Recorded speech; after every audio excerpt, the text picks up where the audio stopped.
Hello friends. आज मैं 65वीं BPSC 2020 का जीएस पेपर 1 का एक क्वेश्चन के साथ आपके साथ डिस्कस करूंगा। क्वेश्चन है 1858 से 1914 के दौरान बिहार में पाश्चात्य शिक्षा के संप्रचार का वर्णन कीजिए। तो फ्रेंड्स, इस क्वेश्चन में बिहार से रिलेटेड क्वेश्चन पूछा है। तो बीपीएससी में हमेशा जो मॉडर्न हिस्ट्री भी होता है, आधुनिक इतिहास, उसमें बिहार को सम्मिलित करके ही क्वेश्चन पूछता है। तो इस क्वेश्चन में आपको बताना है कि पाश्चात्य शिक्षा का बिहार में कैसे प्रचार प्रसार हुआ। पहले आपको प्राचीन इतिहास से उठाना है, जैसे बिहार में विक्रमशिला और नालंदा विश्वविद्यालय थे। फिर उसके बाद धीरे धीरे कैसे उसका पतन हुआ। फिर उसके बाद बताना है कि प्रारंभ में बिहार जो है बंगाल के साथ मिले रहने के कारण बंगाल का ज़्यादा प्रॉफिट हुआ और बिहार को नुकसान हुआ है। फिर धीरे धीरे बिहार में कैसे प्रगति हुआ, वो सब के बारे में चर्चा करना है। तो चलते हैं फ्रेंड, अब इसमें डिस्कस करेंगे और इस पे एक अच्छा उत्तर लिखने का प्रयास करेंगे। तो हम लोग परिचय से स्टार्ट करेंगे। प्राचीन काल से ही बिहार शिक्षा का महत्वपूर्ण केंद्र रहा है। एक समय बिहार स्थित नालंदा और विक्रमशिला विश्वविद्यालय की कीर्ति फताका पूरी दुनिया में लहराई थी। इनका स्थान देश ही नहीं विदेश के प्रमुख शिक्षण केंद्रों में माना जाता था। परंतु कालचक्र की गति के साथ धीरे धीरे इनका अवसान होने लगा और आज ये सिर्फ हमारे अतीत के गौरव बनकर रह गए। प्रायः इन शिक्षण केंद्रों पर शिक्षण प्रशिक्षण का कार्य ऐतिहासिक अथवा पौराणिक ढंग से संस्कृत एवं पाली भाषा में होता था। परंतु देश में वास्तविक रूप से पाश्चात्य शिक्षा का आरंभ का दौर 1835 ईस्वी से माना जाता है। उस समय देश के साथ ही बिहार में भी पाश्चात्य शिक्षा का दौर आरंभ हुआ। लॉर्ड मैकाले की शिक्षा नीति के तहत पाश्चात्य शिक्षा के विकास पर जोर दिया गया।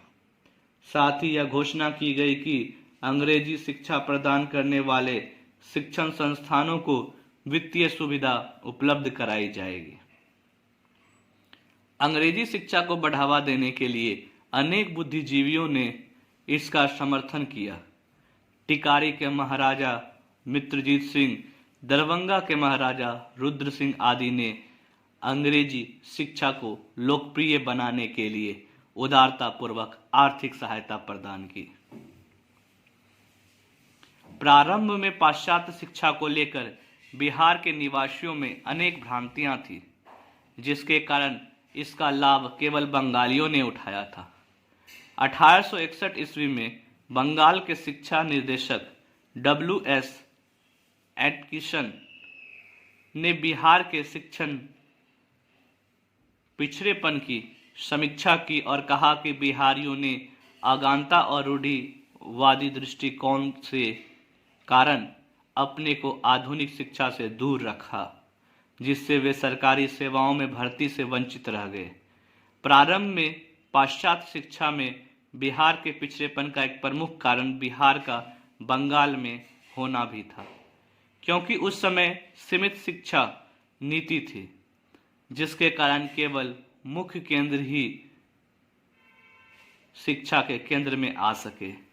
जैसे यदि हम 1854 के चार्ल्स वुड डिस्पैच की बात करें तो उसके अंतर्गत 3 विश्वविद्यालय बम्बई, कलकत्ता और मद्रास में ही स्थापित किए गए। यही कारण रहा है कि बिहार में शिक्षा के प्रसार में बंगालियों का विशेष योगदान भी रहा है। 1866 ईस्वी में बिहार में बंगालियों ने एक आधुनिक विद्यालय की स्थापना की। न्यायाधीश गिरीश चंद्र घोष ने पटना में एक बालिका विद्यालय की स्थापना की, लेकिन यह सब बिहार की रूढ़िवादिता और पिछड़ेपन को दूर करने के लिए नाकाफी था। इंजीनियरिंग की पढ़ाई से वंचित 1874 ईस्वी में पटना में एक सर्वे विद्यालय की स्थापना की गई, जिसे आगे चलकर बिहार कॉलेज ऑफ इंजीनियरिंग के नाम से जाना गया। 2004 में भारत सरकार द्वारा इसे नेशनल इंस्टीट्यूट ऑफ टेक्नोलॉजी का दर्जा प्रदान किया गया। 1896 ईस्वी में बिहार में मेडिकल एवं इंजीनियरिंग की पढ़ाई का कोई भी संस्थान नहीं था और कलकत्ता के मेडिकल और इंजीनियरिंग कॉलेज में बिहार के छात्रों को स्कॉलरशिप नहीं मिलता था। दूसरी तरफ बिहार में अच्छे शिक्षण संस्थानों के अभाव के बावजूद शिक्षा और सरकारी नौकरियों में बहाली के मामलों पर बिहारी लोगों से बहुत ही नाइंसाफ़ी की जाती थी। वकालत और डॉक्टरी जैसे पेशों पर बंगालियों का ही कब्जा था। इस तरह के बर्ताव से तंग आकर महेश नारायण, अनुग्रह नारायण सिंह, नंद किशोर राय, राय बहादुर, कृष्ण सहाय, गुरु प्रसाद सेन, सच्चिदानंद सिन्हा, मोहम्मद फखरुद्दीन, अली इमाम, मजरूल हक और हसन इमाम जैसे प्रगतिवादी नेता बिहार को बंगाल से अलग कराने में काम में लग गए। 1912 ईस्वी तक बिहार प्रांत बंगाल का हिस्सा था। बंगाली बड़े पढ़े लिखे और रोजगार मुखी थे, जबकि बिहारी शिक्षा में पिछड़े थे। इसकी वजह साफ थी कि बिहार और बंगाल की भौतिक पृष्ठभूमि का अलग अलग होना, देश की राजधानी कलकत्ता में होना और ब्रिटिश हुकूमत का संचालन केंद्र में भी होना आदि। 14 अक्टूबर 1917 को पटना विश्वविद्यालय की स्थापना से बिहार में उच्च शिक्षा का मार्ग प्रशस्त हुआ।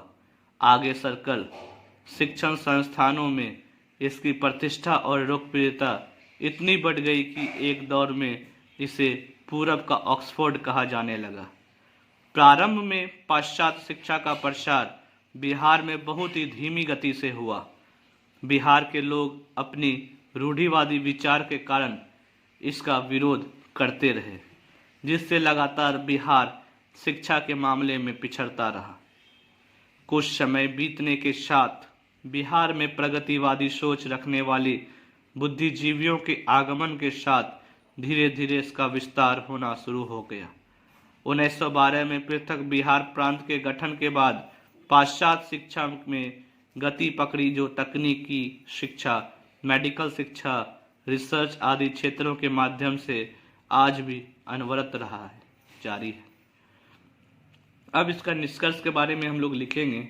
निसंदेह आधुनिक शिक्षा का प्रसार राज्य के सभी भागों में धीरे धीरे संभव हुआ। इससे बिहार के लोगों में धीरे धीरे ही सही सामाजिक एवं राजनीतिक जागरूकता का विस्तार हुआ। पाश्चात्य शिक्षा के विस्तार के कारण ही पृथक बिहार राज्य के निर्माण में आंदोलन का सूत्रपात हुआ और पृथक बिहार प्रांत के गठबंधन के उपरांत बिहार वंशियों की सामाजिक, आर्थिक, राजनीतिक व शिक्षण स्थिति में बदलाव आ सका। तो फ्रेंड, हम लोगों ने इस क्वेश्चन में अच्छे तरीके से देखा कि 1858 से 1914 के दौरान बिहार में कैसे पाश्चात्य शिक्षा का प्रभाव रहा।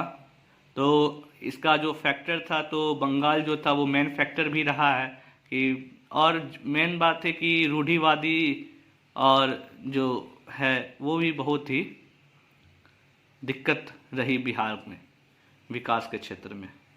तो हम लोगों ने अभी भी इस क्वेश्चन में समझ लिया है कि 1858 से 1914 के दौरान बिहार में पाश्चात्य शिक्षा का प्रचार का वर्णन अच्छे तरीके से किया है। तो फ्रेंड, मिलते हैं अगले क्वेश्चन के साथ। तब तक के लिए thank you and have a nice day.